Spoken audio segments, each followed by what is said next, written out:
Welcome to another episode of Steven Study here with your host, Steven. You can find me on YouTube here at StevenPG3. And you can also find me on Twitter and Blue Sky at that same @. Make sure you follow our PHNX Sports YouTube channel and subscribe and like and leave comments on the video. And just continue to interact with us. We're putting out a lot of great content unique from what anybody else is doing. And without further ado, let's get into my version of that with this next episode of Steven Studies, looking at Devin Booker and his bucket getting over the last couple of weeks, but also how his drives and just general movement on the court is helping the Suns offensively. Devin Booker's averaging 30.8 points per game over the last 9 games. That's good for second in the entire NBA in this stretch. And that's important to note because of the stretch that preceded it that just really saw him looking like a shell of himself in a couple of different respects. Some of it was the lack of spacing and how they kind of lost their process in terms of habits on that end of the floor. Some of it was the ways in which he was being featured. Some of it was also the lack of rhythm in which he was playing. So nobody was absolved from blame within that. But one person that can certainly take a great bit of the credit for how he's been operating lately is him himself. So we're just going to rip through a handful of his buckets over the last week of play and just talk about how he's starting to leverage his scoring prowess and the attention that comes with that for himself, but also for his teammates in succession with one another to make for him now operating in that space as one of the best scorers in the NBA yet again. In this first rep against the Washington Wizards, we're going to be seeing him early in the offense, and this is going to be a key emphasis in this film session and a handful of the clips that we look at, is him getting above the ball as they transition from defense to offense. And this is him here at that weak side slot / weak side elbow area. You're going to pay attention to how he gets open. It's not just the zipper pin down from this weak side elbow kind of flowing upward towards the slot area of the court. Watch the subtle nuance, how his defender is going to react to him going into this misdirection between him and Kevin Durant, and ultimately how that frees him. And then we're going to talk about the other layers to this after we get through that first initial kind of moments within the possession for the Suns. All right, boom. So you see he faked the screen to Kevin Durant, and that faking of that screen kind of created a little bit of separation, almost like a wide receiver running misdirection with other receivers or going into like spray releases and things like that where they're intertwining the stem of their routes. And that kind of creates a little bit of confusion in terms of if the Wizards are going to be switching or not. That ultimately just leads to a reaction advantage for Devin Booker after he comes off of the pin down from Mason Plumlee. And now this is essentially at this still frame no different than pick and roll. It's pick and roll adjacent, but Devin Booker is getting into it off of the catch instead of having to dribble and create the advantage himself. And all of the pace that comes from him being able to flow into action with the dynamic touch versus a static pick and roll ultimately leads into the 2-on-1 advantage that they always want to get themselves into. He gets X5, the opposing center, to commit to the ball. And because it's Kevin Durant that's spaced in that strong side corner, there's going to be no help in terms of a tag to help manipulate and put the defense back into neutral in terms of taking away the advantage that the Suns created. Again, all of this happening within the first 6 to 8 seconds of the shot clock. All of the things fall in favor of the Suns. Devin Booker hits a pocket pass to Mason Plumlee, and he's able to finish. And then on this rep here, we're going to be looking at the same thing that we did on the last rep. Different action, but the same instance, and that's Devin Booker getting ahead of the ball like I talked about a little bit earlier. So we're going to be paying attention to that, but we're also going to be paying attention to specifically with Devin Booker as the shot goes up. One watching tip I would give to anybody that's watching the Suns is to find Devin Booker after the shot goes up and watch his first 2 or 3 steps and ultimately the advantages that he creates off of that, just by always being one, if not the first Sun to cross the half-court line, going from defense to offense, even after a made basket at times, but especially after misses, and the quick hitting type of actions that he's able to get into before the opposing defense can get set. So he gets way ahead of the ball here, falling to the weak side from where the rebound took place. As one pass on the hit ahead, and then it ultimately gets to him. And now because of him sprinting the floor, matchups are, first of all, not set, but matchups also aren't traditional in terms of who's actually guarding him from who the Wizards want to be matched up with him. He gets this matchup here. And again, because of the early offense nature of it, you see the shot clock is at 20 seconds. It's only been 4 seconds since the rebound went to the outlet and then it hit ahead to him on the leak out up the sideline. The paint is wide open, and there's also minimum help for him to worry about. None of these defenders have even crossed the three-point line yet outside of his defender. And that's all going to ultimately let him know that he has neutrality in terms of which direction he wants to go. If he wants to go right, he can do that, and there's literally no help. He can go left if he wants to. This help is on the three-point line, but it's not quite close enough to affect his dribble if he decided to go to his left. And these are the spaces that Tyus Jones spoke to me earlier in the regular season about wanting to create for Devin Booker, Bradley Beal, and Kevin Durant. Teams love to load up in the gaps and put help on them, 2, 3, sometimes 4 defenders, but they can't do that when they're transitioning from defense to offense. Advantage Suns, Devin Booker goes left, gets up a layup on the inside hand, gets a 2+1. And you see the acrobatics as he flips over to get back on his feet. And then on this rep here, we're going to be watching action with Devin Booker, but this time with him operating off the ball again, but on the second side of where the primary action is taking place. So we're going to see a early offense pick and roll take place here with Monte Morris, but we're going to pay attention to the tension right here and the relationship between Grayson Allen and Devin Booker. Start with Grayson Allen, and you're going to see a key point that indicates when to start looking at Devin Booker after watching what Grayson Allen does here.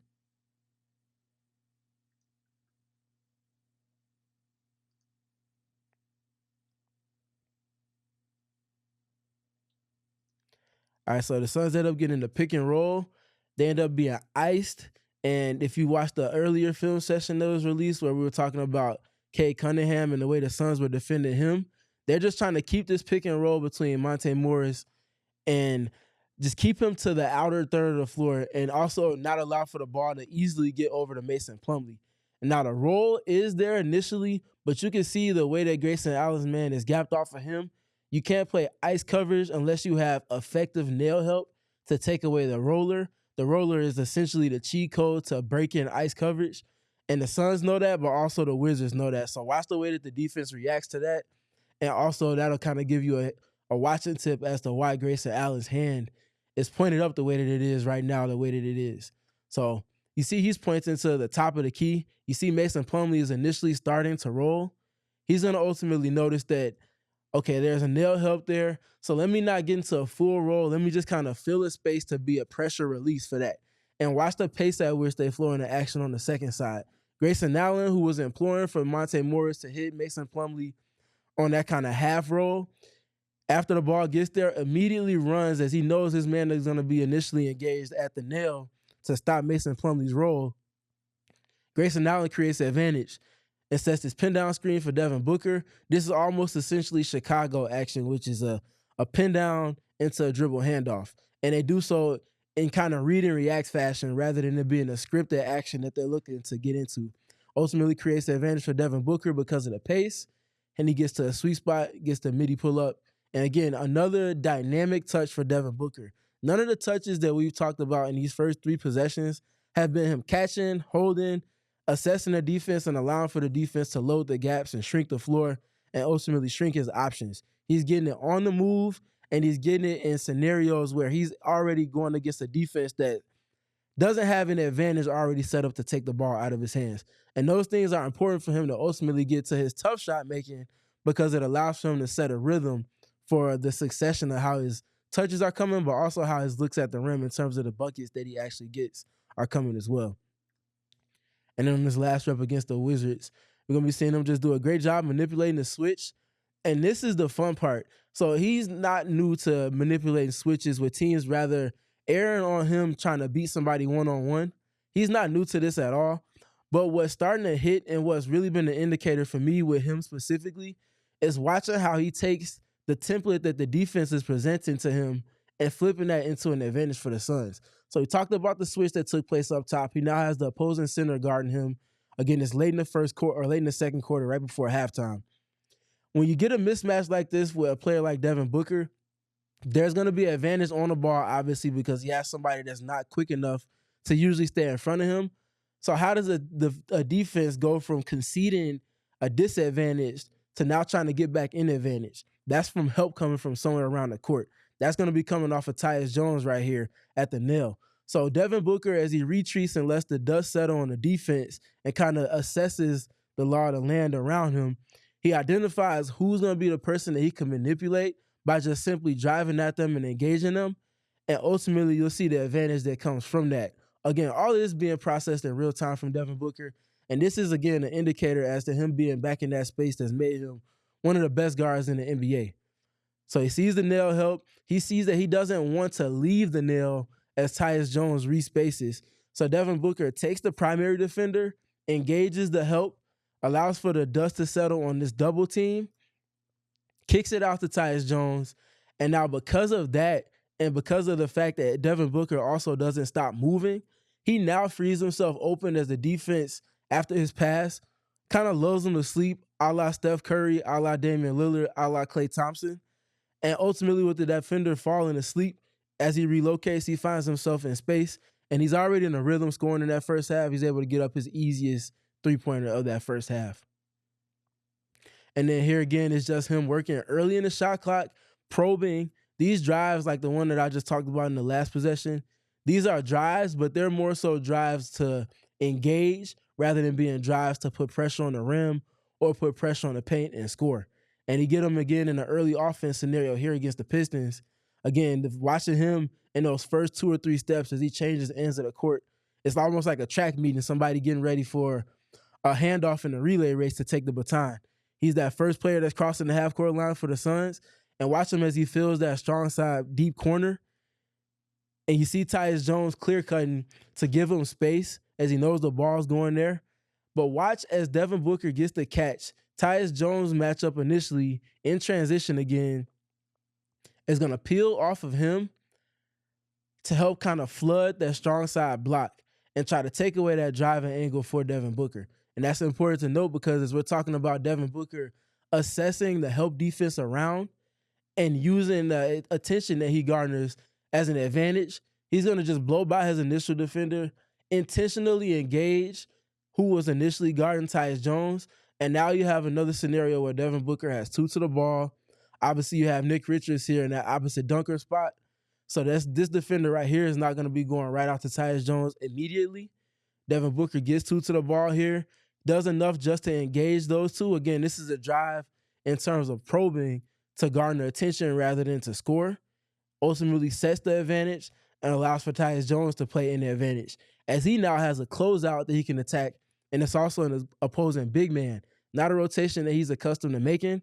Tyus Jones is going to end up making a quick pass, and because of the probe from Devin Booker to get to, and then the skip that ultimately forces the Pistons to rotate defensively, you now have your center, Nick Richards, early in the shot clock with the guard guarding him underneath the basket, and on his catch, he already has 1 foot in the paint. That's major, major advantage for the Suns. And he's going to do what he does best and finish at the basket with an easy, uncontested layup. And then again, picking up on Devin Booker in his first couple of steps getting into the offense. This time he's not going to get a hit ahead as he leaks ahead of where the ball is. Instead, something that I'm imploring for them to lean more into to help kind of break up the mundaneness of their offense and where they're operating from. These little early offense screens between him and Bradley Beal or him and Devin Booker and Kevin Durant. Whether it helps to create an advantage in terms of flipping a matchup that either Kevin Durant can then take into the post and work one-on-one against a smaller guard, or working for Devin Booker to just work off of another dynamic touch and working off of screens and things like that. And what we're going to see here, this is almost essentially a pistol screen that he sets, but he fakes it, and the reaction that gets out of the defense in tandem with this flare screen that's going to come from the top side from Nick Richards, forcing his man to have to navigate over it. And this is going to be a great pass from Kevin Durant. All times up to allow for Devin Booker to get downhill. And you're going to see him get up a nice finish at the basket with the left hand through contact. But we're going to take it back, and we're going to watch one last thing within the layers of everything that was just happening on this possession. So he talked about the kind of faking the pistol screen from Devin Booker, how he flows into the flare screen. Pay attention to this player on the opposite 45 right here and watch the reaction in relation to Devin Booker that he gets out of his matchup that ultimately allows for Booker to have this space to work with and ultimately get up this layup at the basket. So we're going to be watching Royce O'Neal as he sees Devin Booker flowing into the flare. He's going to clear that opposite side wing of where the pass from Kevin Durant is coming from, removing his defender, creating space on the court for Devin Booker to then operate in this pocket of the floor. And then as I take this cursor away, you're ultimately going to see that pocket of space be carved out. Takes that defender away, and then Devin Booker is going to be able to beat the opposing center to that spot on the backboard. And then this final rep against the Pistons, Devin Booker working in elbow action, something that you've seen him working consistently in his tenure with the Suns pretty much his entire career, especially under Monty Williams. A little bit of ring around the rosy just to create enough of a reaction advantage for him to get the catch and then get downhill. But again, talking about his drives not being straight line to get from point A to point B in terms of putting pressure on the rim and getting to the basket, but to flip matchups and engage help defenders. So he does a good job initially, gets the reaction out of his man on ball, but also the opposing center. Watch how he flips that, changes direction, and ultimately how he's going to flip the matchups. And now he has the attention of the opposing center. That's exactly what he wants. And now it's about the process within that, because there's going to be an overreaction to the help defense from the help defense to try to take the ball away from where the advantage was created. Watch what he does. Quick pass out to the corner. He knows he's getting it back. They call that a boomerang. Pass it, get it right back. Allows for him to attack the opposing center as he's trying to close out to him. And now watch, as I talked about the overreaction that comes when you're able to manipulate a matchup like that, especially with the opposing center. This is Booker, obviously. He has the opposing center here. And because the Pistons are on high alert because of the overreaction to the ball, you see this help coming from the nail. Now Tyus Jones is going to be wide open, and then the Suns are going to be able to play an advantage, again, off of Devin Booker and his probing of an opposing defense and just forcing them to make emergency switches and then allowing the Suns to play an advantage from there. Now he's going to get it back, and he's going to miss this three. But the last bit of context on this specific play here, as I bring the cursor back in, he talked about him flipping the matchup against the opposing center, guarding him. Who was initially guarding Devin Booker, and who is that person now guarding? And we revert our attention again back to Nick Richards like we did on a couple of possessions ago. He's going to now have a small on him, and as Devin Booker gets into this shot, he's going to miss it, but it's still a positive shot because of the result that's going to come from it, which is an extra possession because Nick Richards can just move a little bit of furniture, just a tiny little recliner, nothing crazy, out the way, get the offensive rebound, and then the Suns are going to have another possession to work off of again in the fourth quarter. And then we're going to be watching Devin Booker again, this time working off of a veer action. So you get the screen on ball, it's a pick, and then he's going to ultimately have a pick off the ball that's going to be set for him. That's the veer concept. And as he gets the catch, it's another dynamic touch. Again, him getting a catch on the move with the defense already manipulated to having space for him to operate in. And we're going to be seeing him do a great job with the nail being wide open, getting downhill. But again, his probes is not necessarily driving the score, just probing to engage the help defense around and then making a pass out. And the advantage to the Suns' context, especially when you're getting Devin Booker these dynamic touches, is that the Suns have players like Kevin Durant who are going to be spaced. And this is the scenarios that I've talked about earlier in the season that I call can't be right scenarios for the defense, because somebody has to help as Devin Booker breaks the nail, breaks the free throw line area off of this dynamic touch. But it can't be this defender because it's Kevin freaking Durant that's in this corner. And because the opposing big has to roll over at least a little bit just to take away a potential drive, all of the pressure in this quick-hitting fashion that the Suns have Devin Booker putting on the paint just puts the Nets in so much compromise. It gets an overreaction out of all of these defenders, ultimately netting, no pun intended, Kevin Durant with a wide-open corner three-point opportunity off the catch. And these are just shots that a defense cannot live with because he's not missing them more often than not. And this is one of a handful of threes that Kevin Durant knocked down in this game against the Nets, and not the last one that we're going to be talking about in this film session. So you talk about Devin Booker changing ends of the court, getting across the half-court line before any other Sun. He does that again here. And now, yes, there is early help in for the Brooklyn Nets here in this scenario. What we're going to pay specific attention to, though, is who is that person that's helping. A smaller guard. And that's somebody that Devin Booker would feel very comfortable attacking should he choose to. And that's exactly what he's gonna ultimately choose to do here. And we're gonna see him get up and finish at the basket that's essentially uncontested. And then again, Devin Booker working early in the shot clock. Suns do a great job with the hit-ahead passes. The ball crosses the half-court line after a make with 23 seconds on the clock. This is the pace that they talked about they wanted to play with early in the season.